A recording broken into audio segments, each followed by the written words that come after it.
Hello friends, कैसे हो आप सब। Welcome to my YouTube channel.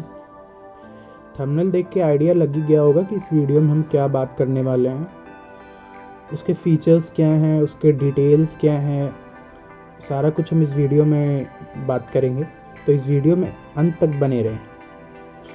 तो जैसा कि हमारा एजुकेशन सिस्टम, एजुकेशन पॉलिसी है, वो चेंज किया गया है।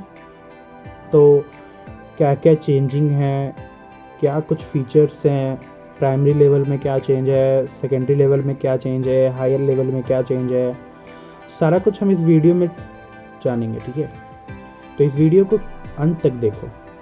तो बात करें एजुकेशन पॉलिसी की, तो हमारे इंडिया में 34 इयर्स के बाद एजुकेशन पॉलिसी चेंज की गई है। आज से 34 इयर्स पहले एजुकेशन पॉलिसी चेंज की गई थी और अब चेंज की गई है। ठीक है, तो पहले हमारे इंडिया में क्या था, 10+2 था, मतलब 10+2 फेज था, 10+2 पॉलिसी था, यानी कि क्लास 1 से 10 तक फर्स्ट फेज और आपका 11-12 सेकेंड फेज। लेकिन अब क्या है, अब चेंज किया गया है। अब है आपका 5+3+3+4, यानी 4 फेज में बांटा गया है। ठीक है, चारों फेज के क्या फीचर्स है, क्या डिटेल्स हैं, क्या एडवांटेजेस हैं, ये सब मैं आपको बताऊंगा आगे। ठीक है, तो बात करें पहले फेज़ की, तो पहला फेज़ आपका जो है वो 5 स्टेजेस में है। ठीक है, पहला 3 स्टेज जो उसका है वो प्राइमरी स्टेज है। ठीक है, जो हो गया आपका नर्सरी, यूकेजी, एलकेजी, और बाकी 2 हो गए आपके 1 और 2। ठीक है, ये जो पहला स्टेज, जो पहला जो फेज़ है आपका, ये 5 स्टेज का है, इसको फाउंडेशन फेज़ भी नाम दिया गया है। ठीक है, फाउंडेशन फेज़ क्यों नाम दिया गया है, ये बात करते हैं। क्योंकि ये आपका लाइफ का पहला फेज़ है। ठीक है, तो यहाँ पे आपको पढ़ाई का उतना बोझ नहीं डाला जाएगा। ठीक है, सरकार का मेन मोटो इस स्टेज में, इस फेज़ में यह है कि पढ़ो, लिखो और कूदो। ठीक है, मतलब लर्न एंड प्ले। ओके, अब बात करें सेकेंड फेज़ की, ये आपका 3 स्टेजेस में है, क्लास 3, क्लास 4, क्लास 5। इसमें बच्चों को जो है मोटिवेट किया जाएगा उनके फ्यूचर के लिए। ठीक है, उनकी बेसिक जो रूट है, ठीक है, वो इसमें स्ट्रॉन्ग किया जाएगा। मतलब बेसिक्स जो पढ़ाई होती है उसको स्ट्रॉन्ग किया जाएगा। पहले क्या होता था, चलो बच्चों को क्लास 1 से ही पढ़ाना शुरू करो, एकदम रेस लगी है, कंपटीशन लगी है। लेकिन नहीं, अब गवर्नमेंट ने चेंज किया है। आप क्लास 3, 4, 5 के बच्चों को बताएं भविष्य के बारे में, मोटिवेट करें। ठीक है, उनका बेसिक्स यहाँ मजबूत करें। ये आपका हो गया सेकेंड फेज। ठीक है, फेज पे थर्ड फेज भी 3 स्टेजेस का है, इसको मिडिल फेज भी कहा गया है गवर्नमेंट की तरफ से। इसमें क्या है वो जानेंगे। ठीक है, आपको क्लास 6, 7, 8 में ही पता चल जाता है कि आपकी रुचि किस सब्जेक्ट्स में ज़्यादा है, किस किस स्ट्रीम में, किस स्टेट में आपका ज़्यादा इंटरेस्ट है। ठीक है, ये आपको पता चल जाता है। तो गवर्नमेंट ने ये डिसाइड किया है कि इसको वेस्ट नहीं जाने देंगे। पहले क्या होता था, इंटरेस्ट तो पता है, पहले क्या होता था, इंटरेस्ट तो पता है कि किस में, बट क्या करे, कोई ऑप्शन नहीं है, कोई बताने वाला नहीं है क्या करे नहीं करे। लेकिन अब क्या करना है, अब गवर्नमेंट ने ये किया है कि क्लास 6, 7, 8 के बच्चे भी इंटर्नशिप कर सकते हैं। इंटर्नशिप मतलब क्या हो गया कि आपको जैसे पेंटिंग में इंटरेस्ट है, ठीक है, तो आप अच्छे पेंटर के पास जा सकते हो, उनसे सीख सकते हो, उनके साथ काम कर सकते हो। ये क्लास 6, 7, 8 से ही शुरू किया गया है गवर्नमेंट की तरफ से। ठीक है, वो आपके ऊपर है, आपका इंटरेस्ट कैसा है। ठीक है, और मेन फीचर जो इसमें है, जो गवर्नमेंट के द्वारा डाला गया है, वो ये है कि क्लास 6 से ही बच्चों को कंप्यूटर और कंप्यूटर की कोडिंग के बारे में बताया जाएगा। ठीक है, जैसा कि हमारा जो वर्ल्ड है वो इतना फास्ट ग्रो कर रहा है सिर्फ टेक्नोलॉजी की वजह से, तो हमारा देश क्यों पीछे रहे।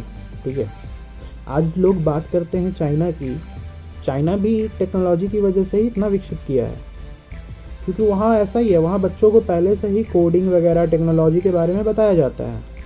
तो हमारे गवर्नमेंट ने भी यही सोचा, क्लास 6, 7, 8 से बच्चों को अब मोबाइल कैसे बनाए जाते हैं, मशीन्स कैसे बनाए जाते हैं, ये सारी टेक्निकल नॉलेज दी जाएगी। जिन बच्चों को इंटरेस्ट है वो ले सकते हैं। ठीक है, ये बहुत अच्छी चीज़ गवर्नमेंट के द्वारा की गई है। ठीक है, तो अब बात करते हैं लास्ट फेज़ की, जो 4 स्टेजेस में है, 9, 10, 11, 12, ठीक है। तो 9, 10 में क्या होता है, एग्ज़ाम दो एग्ज़ाम दो एग्ज़ाम दो, बोर्ड्स आने वाले हैं, टेंशन है, ये है वो है, ठीक है। लेकिन इसके बारे में भी चेंजिंग हुई है, हमारे एग्ज़ाम पैटर्न्स के बारे में चेंजिंग हुई है, जिसके बारे में हम आगे बात करेंगे। पहले बात करते हैं 11 और 12 की, ठीक है। 11, 12 में क्या होता था कि आपको कौन सी स्ट्रीम लेना है, कौन सी पढ़ाई करनी है, इसमें बच्चे कंफ्यूज रहते थे, ठीक है। साइंस लोगे तो आप कॉमर्स नहीं पढ़ सकते, आर्ट्स नहीं पढ़ सकते, आर्ट्स लोगे तो कॉमर्स साइंस नहीं पढ़ सकते। लेकिन अब ऐसा कुछ नहीं है, स्ट्रीम का ऑप्शन ही हटा दिया गया है। इसका मतलब क्या हुआ, मतलब मैं आपको बताता हूँ। अब बच्चों को सब्जेक्ट्स पढ़ने से कोई नहीं रोके, आपको जो मन है वो पढ़ सकते हो, साइंस भी पढ़ सकते हो, ह्यूमैनिटीज़ भी पढ़ सकते हो, दोनों पढ़ सकते हो। पहले ऐसा नहीं होता था, पहले साइंस पढ़ रहे हो तो ह्यूमैनिटीज़ नहीं पढ़ सकते, ह्यूमैनिटीज़ पढ़ रहे हो तो कॉमर्स नहीं पढ़ सकते। लेकिन अब ऐसा नहीं है, अब आप ये समझो कि आप हर चीज़ पढ़ सकते हो। तो उसके लिए भी कुछ कंडीशंस हैं। कंडीशंस ये है कि जब आप होगे 11, 12 में, तो आपके लिए एक पूल बनाया जाएगा, मतलब पूल आप बोल सकते हो, ग्रुप बनाया जाएगा, ठीक है। ग्रुप में आप सब्जेक्ट्स चूज़ करो, आप कुछ साइंस के सब्जेक्ट चूज़ कर लो, कुछ कॉमर्स के कर लो, कुछ आर्ट्स के कर लो। जैसे कुछ सब्जेक्ट्स आपने 5-6 तीनों मिला के चूज़ कर लिए, तो वही 5-6 आप पढ़ो, कोई नहीं, टेंशन नहीं है इसमें। पहले ऐसा नहीं होता था, पहले आपको एक चीज़ ही पढ़ना था। अब ये चीज़ अच्छा किया उन्होंने कि आप सब चीज़ पढ़ सकते हो, ठीक है। तो स्ट्रीम हट गई, सारा कुछ हट गया। अब लग रहा है कि हमारा गवर्नमेंट जो है अच्छे कामों की ओर अग्रसर है। अब ये लग रहा है कि इंडिया डेवलप करेगा, ठीक है। तो अब जैसा कि मैंने पहले कहा था, एग्जामिनेशन सिस्टम की बात करते हैं, ठीक है। पहले क्या होता था, साल में एक बार फाइनल एग्ज़ाम दो, टेंशन फ्री रहो। टेंशन है, फाइनल है, बोर्ड्स है, सारा कुछ पढ़ना है। अब ऐसा नहीं होगा, एग्जामिनेशन सिस्टम चेंज किया गया है। एग्जामिनेशन सिस्टम में ये चेंजिंग है कि हर 6 महीने पे एक सेमेस्टर होगा, ठीक है। मतलब 9, 10, आपका 9 का 2 सेमेस्टर होगा, 6 महीने पे एक, और 6 महीने पे एक, 2। 10 में भी ऐसा ही होगा, 11 में भी ऐसा ही होगा, 12 में भी ऐसा ही होगा, जैसा कि अभी गवर्नमेंट ने बताया है, ठीक है। आगे और भी चेंजिंग आ सकती है इसमें, ठीक है। तो चैनल को सब्सक्राइब करो, आगे अगर कोई चेंज आएगा तो मैं आपको बताऊंगा, ठीक है। हायर लेवल में एक बात और है कि आपका रिजल्ट सिस्टम जो है, रिजल्ट जिस तरह से शो किया जाता था, जिस तरह से पब्लिश किया जाता था, जिस तरह से कैलकुलेट किया जाता था, उस पर चेंजिंग किया गया है। इसमें क्या चेंजिंग किया गया, अब रिजल्ट को बोला गया है 360 असेसमेंट। 360 असेसमेंट का मतलब क्या हुआ, तो मतलब ये है कि पहले क्या था, पहले आपको टीचर्स मार्क्स देते थे कि आपने कैसा परफॉर्म किया है सारे सब्जेक्ट्स में, बस टीचर पे आप निर्भर थे, ठीक है। अब ऐसा नहीं है, अब आपको टीचर्स मार्क्स देंगे, आपके क्लासमेट्स मार्क्स देंगे, और आप खुद को भी मार्क्स दोगे। खुद को क्या मार्क्स दोगे कि आप कैसे बेस्ड हो अपने अनुसार, किस सब्जेक्ट में आपने अच्छा किया है, आपका एक्स्ट्रा करिकुलम कितना अच्छा है, आपके फ्रेंड्स बताएंगे इसका पार्टिसिपेशन कितना अच्छा है, पढ़ने में कैसा है। तो फ्रेंड्स भी आपके मार्क्स देंगे, टीचर्स भी मार्क्स देंगे, और आप भी खुद को मार्क्स दोगे। तो इसलिए इसे 360 असेसमेंट बोला गया है, ठीक है। अब हम बात करते हैं कॉलेज पॉलिसी की।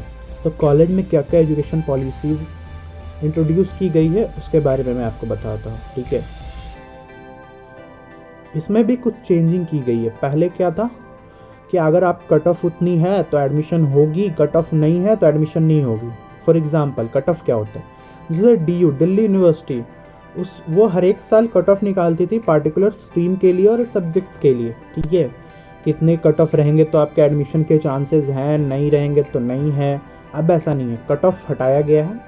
अब जिनके कट ऑफ कम है वो भी एडमिशन ले सकते हैं। एडमिशन कैसे ले सकते हैं, तो कैट, कॉमन एम्पलीट्यूड टेस्ट, ठीक है, ये एक टेस्ट लिया जाएगा एडमिशन के लिए, ठीक है। आप इसमें जितना अच्छा स्कोर करोगे वो आपके कट ऑफ में ऐड किया जाएगा, ताकि आपका कट ऑफ उतने तक पहुंच जाए जहां एडमिशन हो सके।